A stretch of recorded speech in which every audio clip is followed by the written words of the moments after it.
साल 2020 जापान का हायाबुसा 2 एक बहुत ही साहसिक मिशन को अंजाम देता है। एस्ट्रॉयड रिगु के सैंपल्स को वापस पृथ्वी पर लेकर आता है। रिगु कोई साधारण एस्ट्रॉयड नहीं है, ये हमारे अर्ली सोलर सिस्टम का एक जीता जागता अवशेष है। वैज्ञानिकों का मानना था कि रिगु के सैंपल्स में प्राचीन सोलर सिस्टम के कुछ बड़े रहस्य छुपे हुए हो सकते हैं, लेकिन जब कैप्सूल को फाइनली खोला गया तब उसमें जो मिला उसने सभी को हैरान कर दिया। रियुगु एस्ट्रॉयड में लाइफ के की इंग्रेडिएंट्स डिस्कवर हो गए हैं। एस्ट्रॉयड के छोटे छोटे पार्टिकल्स में 20 अमीनो एसिड मॉलिक्यूल्स मिले हैं। दोस्तों, ये वही ऑर्गेनिक मॉलिक्यूल्स हैं जो किसी भी लाइफ के लिए बिल्डिंग ब्लॉक्स होते हैं। जी हाँ दोस्तों, ये वही अमीनो एसिड्स हैं जो मेरे और आपके शरीर के अंदर प्रोटीन्स बनाते हैं। हैरानी की बात है, एक ऐसा स्पेस रॉक जो हमसे लाखों किलोमीटर दूर घूम रहा है, उसमें लाइफ के एसेंशियल इंग्रेडिएंट्स मिले हैं। दोस्तों, ये डिस्कवरी साइंटिस्ट के लिए एक्साइटिंग तो थी ही, लेकिन वो कई नए सवाल खड़े कर रही थी। क्या अर्थ पर लाइफ स्पेस से आई थी? क्या रियुगु जैसे एस्ट्रॉयड्स पृथ्वी पर लाइफ के इंपॉर्टेंट इंग्रेडिएंट्स को लेकर आए हैं, या फिर लाइफ की शुरुआत अर्थ के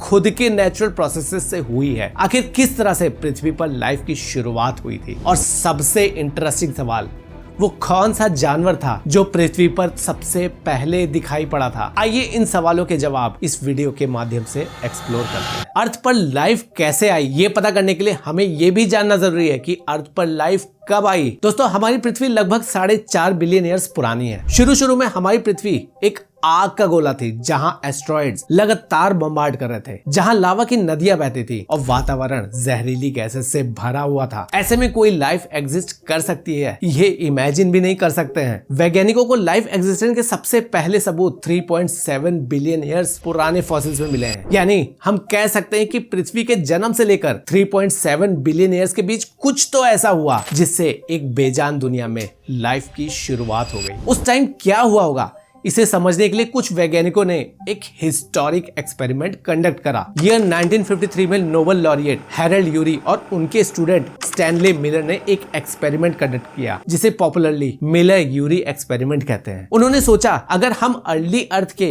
एनवायरनमेंट को सिमुलेट करें तो क्या वैसी लाइफ के इंग्रेडिएंट्स बन सकते हैं? हैरल्ड यूरी ने सोलर सिस्टम को काफी बारीकी से स्टडी कर रखा था। उन्हें मालूम था कि सोलर सिस्टम ज्यादातर 2 गैसेस से बना हुआ है, नाइट्रोजन और मेथेन। उन्होंने अंदाजा लगाया कि शुरू में पृथ्वी का एटमॉस्फेयर भी इन्हीं 2 गैसेस से बना हुआ होगा, और बाद में जैसे जैसे अर्थ पर लाइफ फ्लरिश करने लगी होगी, ऑक्सीजन की मात्रा धीरे धीरे बढ़ती गई होगी। अर्थ का एनवायरनमेंट सिमुलेट करने के लिए मिलर और यूरी एक ग्लास का जार लेते हैं, उसमें पानी, अमोनिया, मेथेन और वाटर वेपर इंजेक्ट करते हैं। अब एनवायरनमेंट तो तैयार था, लेकिन एनवायरनमेंट में हो रहे नेचुरल प्रोसेसेस को भी तो सिमुलेट करना था, जैसे कि बिजली का चमकना। इसके लिए हैरल्ड और यूरी जार में इलेक्ट्रिक स्पार्क पास करते हैं। उसके बाद वो इस जार को कुछ दिनों के लिए वैसे ही छोड़ देते हैं। कुछ हफ्तों के बाद जब हैरल्ड और यूरी वापस आकर देखते हैं तो वो बेहद ही एक्साइटेड हो जाते हैं। पानी रेडिश ब्राउन कलर में बदल गया था। दोस्तों, ऐसा पानी में अमीनो एसिड्स बनने की वजह से हुआ था। ये एक रिवोल्यूशनरी डिस्कवरी थी। ये प्रूफ था कि बिना किसी लिविंग ऑर्गेनिज्म के भी ऑर्गेनिक मॉलिक्यूल्स बन सकते हैं। इस फेमस एक्सपेरिमेंट से वैज्ञानिकों ने अंदाजा लगाया कि अर्थ पर लाइफ पानी में शुरू हुई होगी, जब पानी में सभी रिक्वायर्ड एलिमेंट्स का एक प्राइमोर्डियल सूप बनकर तैयार हुआ होगा। लेकिन दोस्तों, यहाँ एक ट्विस्ट आता है। सोलर सिस्टम और अर्थ पर फर्दर रिसर्च करने के बाद साइंटिस्ट ने रियलाइज करा कि अर्ली अर्थ का एटमॉस्फेयर मैथेन और नाइट्रोजन से नहीं, बल्कि कार्बन डाइऑक्साइड और नाइट्रोजन से बना हुआ था, जिसमें हाइड्रोजन और मेथेन की मात्रा बहुत कम थी। मतलब मिलर यूरी एक्सपेरिमेंट पूरी तरह से अर्ली अर्थ कंडीशंस को रेप्लिकेट नहीं कर रहा था। क्या इसका मतलब लाइफ की शुरुआत प्राइमोर्डियल सूप से नहीं हुई थी? क्या अर्थ पर लाइफ किसी और मैकेनिज्म से आई थी?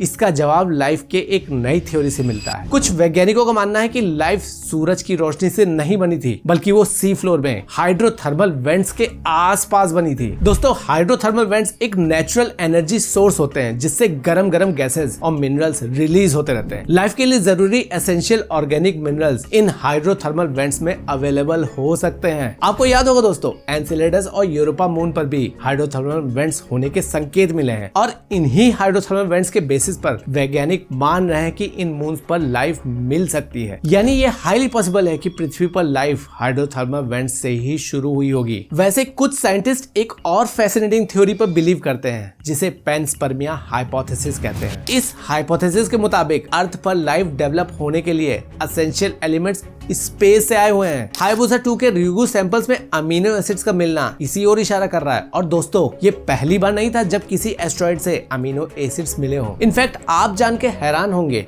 कि इसके डायरेक्ट एविडेंसेस ऑलरेडी पृथ्वी पर ही मिल चुके हैं। ईयर 1969 में ऑस्ट्रेलिया में एक एस्ट्रॉइड मिला था जिसको एनालाइज करने पर उससे 12 टाइप के अमीनो एसिड्स डिस्कवर हुए थे। अब जरा सोचिए, स्पेस से एक जलता हुआ एस्ट्रॉइड आकर धरती पर गिरता है, फिर भी उसके अंदर के ऑर्गेनिक एलिमेंट्स डैमेज नहीं हुए। इसका मतलब स्पेस से मेटेओर्स और कॉमेट्स की मदद से कुछ एसेंशियल एलिमेंट्स की पृथ्वी पर आना बिल्कुल संभव है। दोस्तों, इस हाइपोथेसिस को आगे बढ़ाते हुए कुछ साइंटिस्ट एक एक्सट्रीम केस भी प्रपोज कर रहे हैं। वो ये है कि लाइफ अर्थ पर शुरू होने से पहले स्पेस में शुरू हुई थी और वहां से अर्थ पर आई है। सुनने में तो ये बड़ा अजीब लगता है, लेकिन खुद ही सोचिए दोस्तों, अगर मेटेओर्स और कॉमेट्स अमीनो एसिड जैसे एसेंशियल एलिमेंट को सेफली पृथ्वी पर ला सकते हैं, तो वैसे ही ये भी पॉसिबल हो सकता है कि लाइफ खुद ब खुद किसी मेटेओर या कॉमेट की मदद से बाहरी दुनिया से अर्थ पर आ गई हो, जैसे कि मार्स। Yes, Mars. कुछ प्रोमिनेंट एस्ट्रोबायोलॉजिस्ट इस हाइपोथेसिस पर बिलीव करते हैं कि लाइफ मार्स से अर्थ पर आई हुई है। जब मार्स के पत्थर ब्लास्ट करके अर्थ पर आए थे, तब उन पत्थरों के साथ साथ लाइफ भी अर्थ पर आ गई होगी। मार्स से आए कुछ पत्थरों में फॉसिल्स टाइप के स्ट्रक्चर भी दिखाई पड़े दोस्तों। बट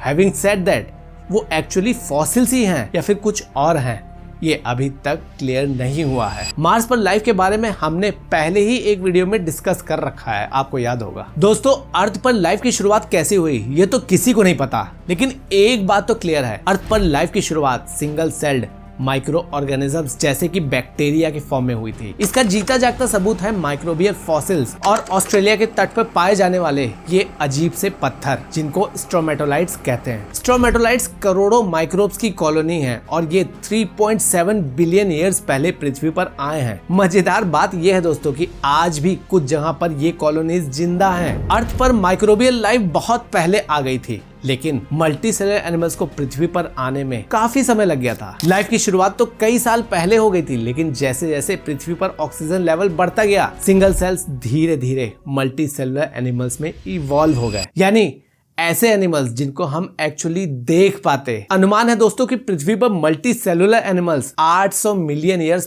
पहले आए होंगे। और दोस्तों, पृथ्वी का सबसे पहला मल्टी सेलुलर एनिमल ना तो डायनासोर है और ना ही ट्राइलोबाइट्स हैं। कई फॉसिल्स को स्टडी करने के बाद, कई एनिमल्स के डीएनए और इवोल्यूशन को एनालाइज करने के बाद वैज्ञानिकों ने 2 जानवरों को पृथ्वी का सबसे पहला जानवर होने का अनुमान लगाया है। और वो 2 जानवर हैं स्पॉन्जेस और कोम जेलीफिश। इन दोनों में से सबसे पहले कौन आया है?